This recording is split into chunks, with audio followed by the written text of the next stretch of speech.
Hi guys， 今天你有好好吃饭吗？我买了2条鲫鱼，15块钱的食材做了2道菜，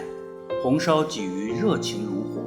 鲫鱼汤温润如玉，珠联璧合，完美无缺。一种食材2种口味，都超级好吃的，而且超级划算，超级省钱哦。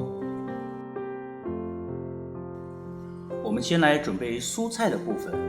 白萝卜切丝，香菇打花刀，青红椒切圈，香菜切段。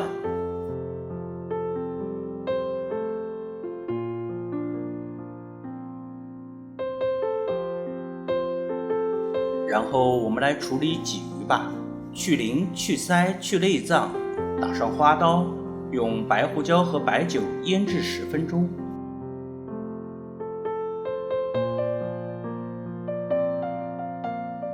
然后用厨房纸巾擦干鱼表面的水分，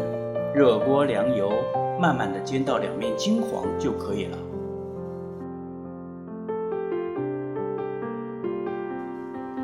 接着我们来做红烧鲫鱼，豆瓣酱和辣椒酱能赋予红汤非常漂亮的色泽，姜片、花椒、豆豉、干辣椒能赋予鲫鱼足够的香气。再加上蒸鱼豉油和蚝油的调味，加入煎好的鲫鱼，红烧鲫鱼就基本完成了。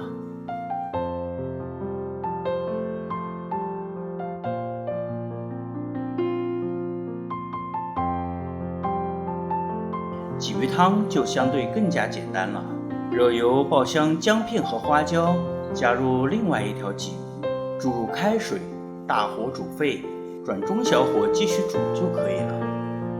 剩下的就交给时间吧，时间是最好的魔法师，小火慢炖之间，美味水到渠成。红烧鲫鱼中加入香菇，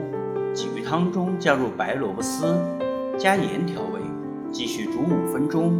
撒上增加食欲和营养的辣椒和枸杞，好吃又好看的红烧鲫鱼和鲫鱼汤就完成了。在汤里煮一些自己喜欢的蔬菜，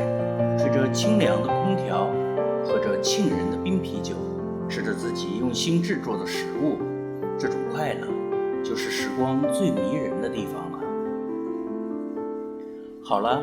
我的肚子已经开始咕噜咕噜地叫了，我要开始吃饭喽。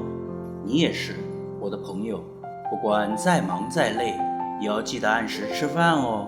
让那些我爱和爱我们的人安心幸福。如果你喜欢我的视频，就订阅我的 YouTube 频道吧，并且记得点开小铃铛设置更新提醒哦，这样你就可以第一时间观看到我最新的视频了。那么今天就先到这里吧，我们明天见，拜拜。